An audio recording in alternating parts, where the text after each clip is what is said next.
Abhishek Sharma out, चल बाहर, चल बाहर, सीरो पे अभिषेक शर्मा आउट, चल बाहर, चल। अगर बाबर आजम भारत के खिलाफ इंशाअल्लाह ताला मैच जितवाते हैं तो पूरे क्राउड को मेरी तरफ से खाना जो कहोगे वो खिलाऊंगा, पूरा एंजॉय करा दूंगा। ये कहा था किसने? अहमद शहजाद ने। तो बाबर भाई, आपने बच्चों को भूखा मार दिया, तुमसे ना हो पाएगा। पहले ही बोल देते राशन खत्म था, कम से कम वो क्राउड मेहनत मजदूरी करके 2 रोटी खा तो लेती। अभी रुकिए, अभी और सुनिए। रुको जरा, सबर करो। अगर बाबर आजम भारत के खिलाफ 160 प्लस के स्ट्राइक रेट से 50 रन मार के पाकिस्तान को मैच जिता दें तो मैं रिटायरमेंट वापस ले लूंगा। ये बोला था उनके चले हुए कारतूस मोहम्मद आमिर ने। जानते हैं पाकिस्तान मैच हारा कहाँ? यहीं हारा। अब ऐसा मौत का खेल खिला देते हो, फिर कहते हो बाबर की फॉर्म नहीं है। गजब का धर्म संकट है। बाबूजी करे तो क्या करें? अगर हम करें तो करें क्या, बोले तो बोले क्या? 2 ऑप्शन थे, अपनी टीम को इंडिया से बचाते या 2 किलोमीटर लंबी नो बॉल फेंकने वाले फिक्सर से। भाई ने सोचा इंडिया से तो फिर भी बच लूंगा, आज इस फिक्सर से बचना जरूरी है। बस फिर क्या था, कुर्बानी दे दी और फेल होकर भी भाई हीरो बन गए। अब ये तो एक सांत्वना है पाकिस्तान के फैंस और उनकी आवाम के लिए। अब जरा मैच का रिकैप करते हैं। तो भाई सबसे पहले मेरी BCCI और ICC से यह गुजारिश है कि या तो भारत पाकिस्तान मैच बंद करवा दें, या अगर मैच कराने हैं तो ये जो बेमतलब की बकैती होती है, जो ये मीडिया वाले बिना बात के इतनी हाइप बनाते हैं, जो ये कमेंटेटर्स, ब्रॉडकास्टर्स महामुकाबला, आर्क राइवलरी जैसे पवित्र शब्द बोलते हैं, इस राइवलरी के लिए जिसे बायकॉट और जॉफरी बायकॉट में फर्क नहीं पता है, जिनका प्राइम मिनिस्टर से लेकर चीफ तक का, एक्स क्रिकेटर्स का कोई कैरेक्टर ही नहीं है, उस पर कानूनी कार्रवाई की जाए क्योंकि ये क्राइम है। ये कौन सी राइवलरी है जहाँ एक ही टीम डोमिनेट करती है? और अगर ये ग्रेटेस्ट राइवलरी है तो क्या एशेज गिल्ली डंडा है? अब कोई इन्हें समझा दे कि राइवलरी बराबर वालों में होती है, जहाँ कोई कांटे की टक्कर हो, अच्छा कंपटीशन देखने को मिले। मतलब झंड फोर्सेस की परफॉर्मेंस वही 2 कौड़ी की और हाइप ऐसी मानो पता नहीं कितना घमासान मैच होगा। भाई अच्छा खासा संडे था, महाशिवरात्रि का पर्व था, सुबह भोलेनाथ जी पर जल चढ़ाया, मगर शाम को इस मेंटल टॉर्चर ने एकदम कबाड़ा करवा दिया। आज तक हमने कोलैप्स देखे थे, लेकिन जो कल था वो क्राइम था। आखिर हम ऐसा क्यों कर रहे हैं, इस वीडियो को देखिएगा और जान जाएंगे। आइए देखते हैं, मजा आएगा। देखिए अक्सर मैच से एक दिन पहले जो प्री मैच इंटरव्यू या कॉन्फ्रेंस होती है, लेवल उसी से सेट होता है। लेकिन जब टीम पाकिस्तानी हो तो वहाँ सिर्फ जुलूस सेट होता है, और इनकी फील्डिंग तो उसी वक्त सेट हो गई थी जब इन्होंने यू टर्न लिया था। अब खून के आंसू रो रहे हैं कि काश बैकआउट ही कर लिया होता तो पूरी दुनिया के सामने एक बार फिर से जलील ना होना पड़ता। अब बात करें मैच की तो पाकिस्तान जीती थी, हाँ जीती थी, लेकिन टॉस।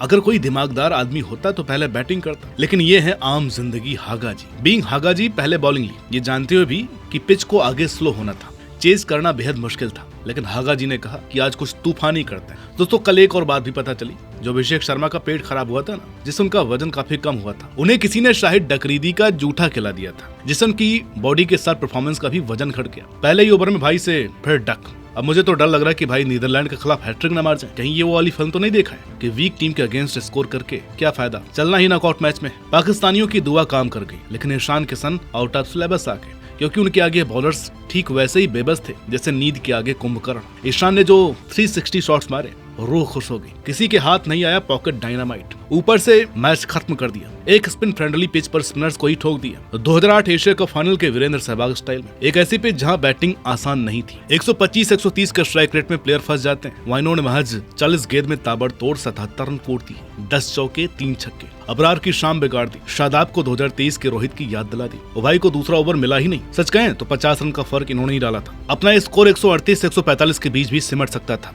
अगर ये डीप ले जाते, क्योंकि आप ये देखिए कि ना कि तिलक वर्मा तो कसम खा कर आए कि मैं 25 रन से एक भी रन ज्यादा बनाऊंगा। यूएस से नीदरलैंड फिर पाकिस्तान, भाई ने तीनों के खिलाफ 25 रन से एक भी ज्यादा रन नहीं बनाया। मैंने आपका रोल एंकर का है, पर यार उसे निभाओ तो सही। पिच कैसी भी हो, ऐसी पारियां तो जस्टिफाई होती हैं जब आप कोलैप्स के बीच फंसी चेस में अंत तक रहकर मैच जिता कराओ। लेकिन जब भी सूर्या रन बॉल खेल रहे हो, मैं मानता हूँ कि 9 से 15 ओवर का ये फेज बड़ा नाजुक था। विकेट गंवाना इधर गवारा नहीं था, जो कि इन्होंने अच्छा निकाला, लेकिन एक कमी रह गई, 10-15 रन इधर शॉर्ट रहे। थोड़ा सा इंटेंट तो बनता था, क्योंकि नंबर 3 और 4 के बीच 38 में 38 की पार्टनरशिप एक T20 मैच में डिबेटेबल तो है। इस पर काम करने की जरूरत है, क्योंकि देखिए ना, हार्दिक का पहली बॉल पर वहाँ शॉट उसी मिस कैलकुलेशन का प्रतीक था। यहाँ पर पाकिस्तानी स्पिनर्स ने वाकई अच्छी बॉलिंग की, 7 में से 6 स्पिनर्स और एक प्रीमियम रन मशीन। तो भाई पाकिस्तान वालों से एक चीज पूछनी थी, क्या आपको किसी हिले हुए विकेट कीपरों का श्राप मिला था क्या? एक कामरान अकमल जो बॉल की बजाय हर चीज को पकड़ते थे, एक रिजवान जो समटाइम्स क्राइम समटाइम्स एक्टिंग करते थे, और एक उस्मान हर बॉल पर कैच कैच की चीखें।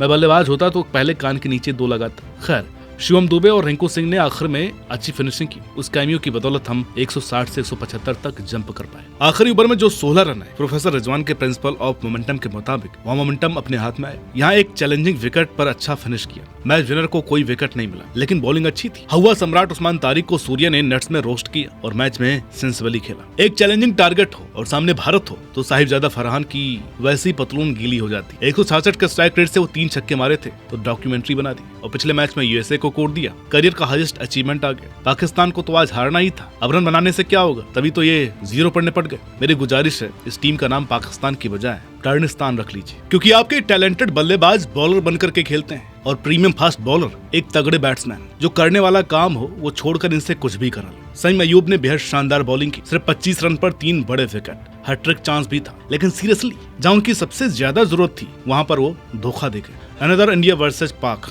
Another failure. हालांकि बुमराह की वो बॉल थी भी अनप्लेबल, कोई कर ही क्या लेता। फिर आए हागा जी, जैसा नाम वैसा काम, 4 रन भी दुआ सलाम करके पतली गली से निकल गए। पहले 2 ओवर में पाक की टॉप 3 पिचक गई।